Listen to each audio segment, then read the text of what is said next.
warahmatullahi wabarakatuh. Perkenalkan, nama saya Rizka Pratiwi, Prodi Hukum Tata Negara Lokal 2 Semester 6 IAIN Samarinda.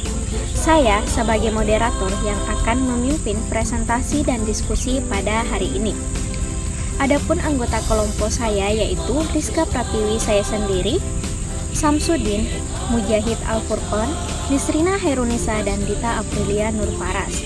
Sebelum kita mendengarkan penjelasan dari pemateri, terlebih dahulu saya akan sampaikan ada beberapa poin yang akan dijelaskan oleh pemateri, yaitu yang pertama mengenai pengertian negosiasi, yang kedua teknik negosiasi, yang ketiga karakter negosiasi, yang keempat prinsip dan kemampuan negosiasi, yang kelima jenis-jenis dan cukupan dalam negosiasi, keenam unsur-unsur dan tujuan negosiasi. Baik, untuk mempersingkat waktu langsung saja saya persilahkan kepada pemateri kita yang pertama, yaitu Nisrina Herunisa. Saya persilahkan.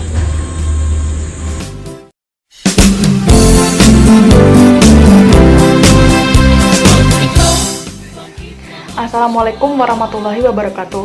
Saya Nisrina Herunisa ingin menjelaskan pembahasan pertama dari kelompok kami, yaitu pengertian dari negosiasi. Semua orang pernah melakukan negosiasi.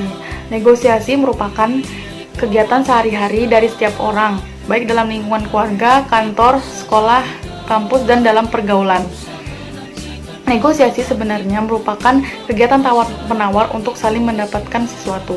Negosiasi dilakukan tidak hanya karena ada sengketa saja, tetapi untuk banyak hal seperti jual beli, penentuan gaji pada perusahaan, perumusan kontrak, dan sebagainya. Dalam konteks sebagai pilihan dalam menyelesaikan sengketa, negosiasi diartikan sebagai suatu tindakan yang dilakukan oleh para pihak yang bersengketa untuk menyatukan dua kepentingan yang saling bertentangan melalui proses tawar-menawar agar tercapai suatu kompromi atau perdamaian yang saling menguntungkan, win-win solution. Tim Hindel dalam bukunya Negotiating Skill mengatakan bahwa negosiasi yang baik adalah usaha dua orang atau para pihak untuk mencapai penyelesaian yang dapat diterima bersama, tidak menghasilkan pemenang atau pecundang. Inti dari negosiasi adalah tawar-menawar antara para pihak.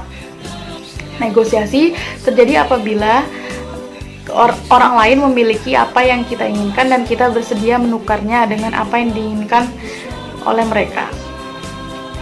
Beberapa hal yang merupakan unsur terpenting dari sebuah proses negosiasi adalah yang pertama, yaitu para pihak memiliki keinginan yang sama untuk menyelesaikan sengketa secara damai dan saling menguntungkan.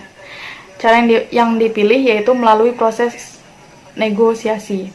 Keinginan tersebut dapat dilihat dari kontrak yang dibuat oleh para pihak yang bersengketa, khususnya pada klausul penyelesaian. Apabila di dalam kontrak tidak disebutkan, keinginan bernegosiasi dapat dilakukan secara lisan atau disampaikan secara tertulis melalui surat. Yang kedua yaitu adanya keterlibatan aktif dari pihak-pihak yang bersengketa. Para pihak harus menunjukkan keinginan menyelesaikan sengketa melalui negosiasi dengan cara sama-sama aktif melakukan pertemuan dan mengajukan tawar-menawar yang bersifat solutif, bersedia duduk satu meja dan saling mendengarkan serta menghormati tawaran yang disampaikan oleh pihak lain. Yang ketiga yaitu negosiasi diyakini oleh para pihak dapat memecahkan persengketaan yang terjadi. Para pihak harus yakin bahwa negosiasi merupakan pilihan yang terbaik yang dapat menyelesaikan sengketa mereka. Lalu yang terakhir yaitu adanya komitmen hasil dari negosiasi akan dilaksanakan dan dipatuhi oleh para pihak secara sukarela. Komitmen harus ditegaskan sejak awal negosiasi. Menjadi sia-sia jika negosiasi menghasilkan perdamaian namun tidak ada komitmen untuk merealisasikannya. Hal ini justru dapat mempertajam sengketa yang terjadi. Ada dua kemungkinan cara pandang orang atau negosiator dalam melakukan proses negosiasi.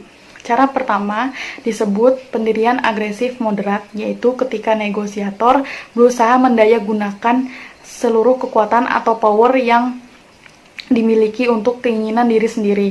Pandangan ini bersandar pada keinginan untuk mendapatkan keuntungan yang sebesar-besarnya dari pihak lawan, tanpa mempertimbangkan posisi dan kondisi pihak lawan. Cara pandang yang kedua yaitu disebut sama-sama menang atau win-win solution, yaitu masing-masing pihak berusaha mempertemukan kepentingan yang berbeda untuk memunculkan pemecahan yang sama-sama menyenangkan dan menguntungkan antar kedua belah pihak. Artinya terbaik bagi kita juga yang terbaik bagi pihak lawan.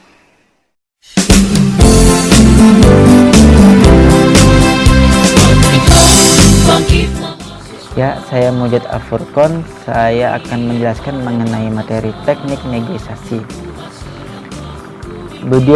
Budiono Kusumo Hamijojo membagi jenis negosiasi menjadi dua, yaitu satu, negosiasi yang bersifat positif. Negosiasi bersifat positif jika para pelaku negosiasi hendak mencapai suatu perjanjian yang bersifat kerjasama. Kedua, negosiasi yang bersifat negatif. Negosiasi mempunyai sifat negatif jika para pelaku negosiasi hendak mencapai perdamaian. Pada umumnya, dikenal teknik negosiasi yaitu sebagai berikut. 1. Teknik negosiasi komparatif, yaitu diterapkan untuk negosiasi yang bersifat alot dan adanya pihak yang mengajukan permintaan tinggi pada awal negosiasi. Adanya pihak yang menjaga tuntutan tetap tinggi sepanjang proses. Itu konsesi yang diberikan sangat langka atau terbatas. Terus perunding lawan dianggap sebagai musuh. Lalu adanya pihak yang menggunakan cara-cara berlebihan untuk menekan pihak lawan. Dan yang terakhir, negosiasi tidak memiliki data-data yang baik dan akurat. Dan teknik negosiasi kooperatif, menganggap negosiasi pihak lawan sebagai mitra bukan sebagai musuh. Lalu para pihak saling menjajaki kepentingan nilai-nilai bersama dan mau bekerja sama. Dan yang terakhir, tujuan negosiator adalah penyelesaian sengketa yang adil berdasarkan analisis yang objektif dan atas fakta hukum yang jelas. Dan ada juga teknik negosiasi lunak, yaitu teknik negosiasi lunak menempatkan pentingnya hubungan timbal balik antar pihak.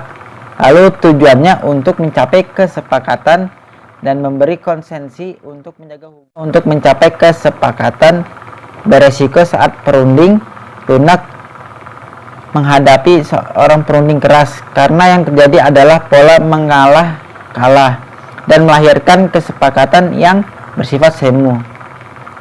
Lalu ada juga teknik negosiasi keras. Teknik negosiasi keras itu negosiasi lawan dipandang sebagai musuh. Tujuannya adalah kemenangan menuntut konsesi sebagai persyarat dari hubungan baik. Lalu keras terhadap orang maupun masalah. Lalu tidak percaya terhadap perunding lawan. Lalu menurut perolehan sepihak sebagai harga kesepakatan atau win-loss. Dan yang terakhir, memperkuat posisi dan menerapkan tekanan. Lalu ada juga teknik negosiasi interest based sebagai jalan tengah atas pertentangan teknik keras dan lunak, karena teknik keras berpotensi menemui kebuntuan atau deadlock, sedangkan teknik lunak berpotensi citra pecundang atau loser bagi pihak yang minor. Lalu mempunyai 4 komponen dasar, yaitu komponen people dibagi menjadi 3 landasan. Yang pertama, pisahkan antara orang dan masalah. Kedua, konsentrasi serangan pada masalah bukan orangnya, dan para pihak menempatkan diri sebagai mitra kerja. Dan yang kedua, komponen interest memfokuskan kepada kepentingan mempertahankan posisi. Dan yang ketiga, komponen option bermaksud memperbesar bagian sebelum dibagi dengan memperbanyak pilihan-pilihan kesepakatan. Lalu, jangan terpaku pada satu jawaban. Dan terakhir, menghindari pola pikir bahwa pemecahan masalah mereka adalah urusan mereka. Lalu ada komponen kriteria meliputi kesepakatan kriteria, standar objektif, dan independensi.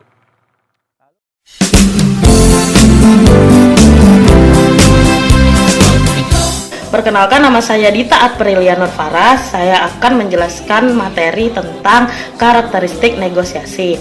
Dalam buku Teach Yourself Negotiating dijelaskan tentang definisi negosiasi, yaitu suatu cara untuk menetapkan keputusan yang dapat disepakati dan diterima oleh kedua belah pihak dan menyetujui apa dan bagaimana tindakan yang akan dilakukan di masa mendatang. Sedangkan negosiasi sendiri memiliki sejumlah karakteristik, yaitu yang pertama, senantiasa melibatkan orang lain, baik sebagai individu, perwakilan organisasi, perusahaan sendiri atau dalam kelompok. Yang kedua yaitu memiliki ancaman terjadinya atau di dalamnya mengandung konflik yang terjadi mulai dari awal sampai terjadinya kesepakatan dalam akhir negosiasi. Yang ketiga, menggunakan cara-cara pertukaran sesuatu, baik berupa tawar-menawar atau tukar-menukar. Yang keempat yaitu hampir semua teknik negosiasi dilakukan secara tatap muka, menggunakan bahasa lisan, menggunakan gerak tubuh, dan menggunakan ekspresi wajah. Selanjutnya yang kelima yaitu negosiasi biasanya menyangkut hal-hal yang terjadi di masa depan atau sesuatu yang belum terjadi dan yang diinginkan terjadi. Yang terakhir yaitu ujung dari negosiasi adalah adanya kesepakatan yang diambil oleh kedua belah pihak, maupun kesepakatan itu nantinya kedua belah pihak sepakat untuk tidak sepakat. Sekian penjelasan dari saya.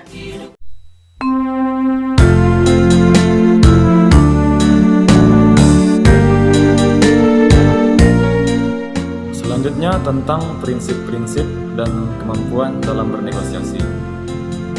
Ada beberapa prinsip yang dijadikan dasar pemikiran dalam melakukan sebuah negosiasi. Yang pertama adalah memisahkan perasaan pribadi dengan masalah yang dihadapi. Yang kedua, berfokus pada kepentingan bukan pada posisi. Yang ketiga, mengumpulkan beberapa pilihan sebelum membuat keputusan akhir. Dan yang keempat adalah karismatik, vokal yang terdengar meyakinkan pada saat melakukan negosiasi. Itulah 4 prinsip yang dijadikan dasar pemikiran di dalam melakukan sebuah negosiasi. Tentang kemampuan negosiasi. Secara lahiriahnya, manusia telah dibekali kemampuan untuk melakukan negosiasi. Namun, untuk dapat melakukan negosiasi dengan baik, tentunya kemampuan dasar tersebut perlu dikembangkan. Adapun beberapa kemampuan dasar untuk dapat melakukan negosiasi dengan baik adalah sebagai berikut. 1. Kemampuan untuk menentukan serangkaian tujuan. 2. Kemampuan untuk mencari kemungkinan dari pilihan yang banyak. 3. Kemampuan untuk mempersiapkan dengan baik, karena tidak ada negosiasi yang baik tanpa persiapan yang baik. 4. Kompetensi interaktif, yaitu kemampuan untuk mendengarkan dan menanyakan pihak-pihak lain. Dan yang kelima adalah kemampuan untuk menentukan prioritas. Dengan memiliki kemampuan dasar tersebut, diharapkan bagi seorang negosiator sudah mempunyai dasar pemikiran dan kemampuan untuk melakukan negosiasi. Nah, itulah uraian singkat tentang prinsip-prinsip dan kemampuan dalam melakukan negosiasi.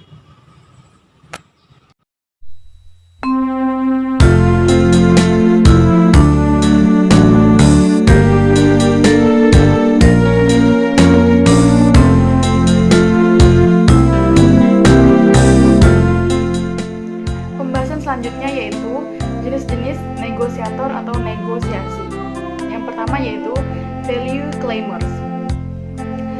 Memandang negosiasi sebagai proses pertikaian. Masing-masing pihak berusaha mendapatkan sebanyak mungkin jatah atau kemenangan dan memberikan sedikit mungkin jatah atau kemenangan bagi lawannya.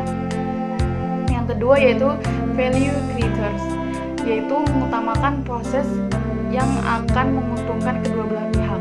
Mencoba untuk menciptakan nilai tambah bagi kedua belah pihak yang bernegosiasi.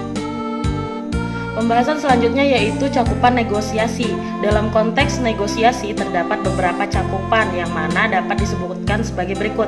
Yang pertama yaitu antara dua orang, yang kedua antara anggota kelompok, dan yang ketiga antara kelompok. Sekian dari saya.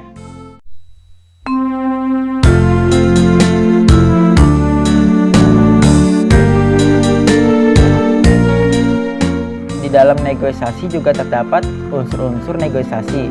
Yang pertama, ketergantungan dalam suatu tingkatan antara pihak-pihak yang terlibat. Dan yang kedua, ketidaksepakatan atau konflik, baik konflik nyata atau yang tersembunyi. Dan yang ketiga, interaksi yang oportunistik. Setiap pihak punya keinginan untuk berusaha mempengaruhi orang lain. Dan yang terakhir, kesepakatan. Sekian penyampaian pemaparan dari saya, kurang lebihnya mohon maaf. Selanjutnya tentang tujuan negosiasi. Tentunya negosiasi dilakukan dengan tujuan-tujuan tertentu. Adapun tujuan negosiasi dapat diuraikan sebagai berikut. Yang pertama adalah tujuan agresif, yaitu berusaha memperoleh keuntungan dari kerugian pihak lawan. Yang kedua adalah tujuan kompetitif, yaitu berusaha memperoleh hasil yang lebih baik dari pihak lawan. Yang ketiga adalah tujuan kooperatif, yaitu berusaha memperoleh kesepakatan yang saling menguntungkan. Yang keempat adalah tujuan pemusatan diri, yaitu berusaha memperoleh hasil tanpa memperhatikan penerimaan pihak lain. Yang kelima adalah tujuan defensif, yaitu berusaha memperoleh hasil dengan menghindari yang negatif. Dan yang keenam adalah tujuan kombinasi, yaitu menggabungkan beberapa tujuan di atas dalam suatu negosiasi. Itulah beberapa tujuan di dalam melakukan negosiasi.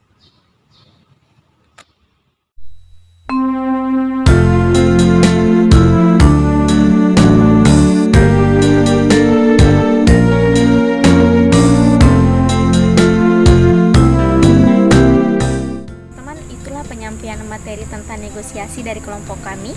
Adapun kesimpulannya yaitu negosiasi menuntut kemampuan komunikasi yang memadai, membuktikan bahwa betapa komunikasi dengan pihak lain merupakan syarat utama yang dapat menunjang keberhasilan kita di masa depan. Kita semua adalah negosiator yang selalu melakukan negosiasi setiap hari. Hanya saja kita tidak sadar jika kalau kita sedang melakukan suatu negosiasi. Negosiasi tidaklah untuk mencari siapa yang menang dan siapa yang dikalahkan. Di dalam negosiasi terdapat kesempatan untuk menggunakan kemampuan sosial dan komunikasi efektif dan kreatif untuk membawa kedua belah pihak ke arah hasil yang positif untuk kepentingan bersama. Kemampuan bernegosiasi sangat dibutuhkan dewasa ini. Karena setiap aktivitas membutuhkan negosiasi. Kita selalu melakukan negosiasi kepada orang tua, kakak, adik, anak, suami, istri, teman, kerabat, bahkan negosiasi terhadap diri sendiri. Tidak jarang kita lakukan. Orang-orang yang selalu melakukan negosiasi adalah orang yang cerdas. Mengapa? Karena di dalam negosiasi terdapat kesepakatan yang menghasilkan keputusan. Dan keputusan itu adalah hal yang menyangkut dengan kepentingan diri sendiri, yang menghasilkan sebuah resiko dan mengharapkan keuntungan tertentu. Untuk itu, latihlah diri kita untuk selalu bernegosiasi di dalam keseharian. Nah, itulah teman-teman kesimpulan dari presentasi kali ini. Cukup sekian dari kami, lebih dan kurangnya mohon dimaafkan. Wassalamualaikum warahmatullahi wabarakatuh.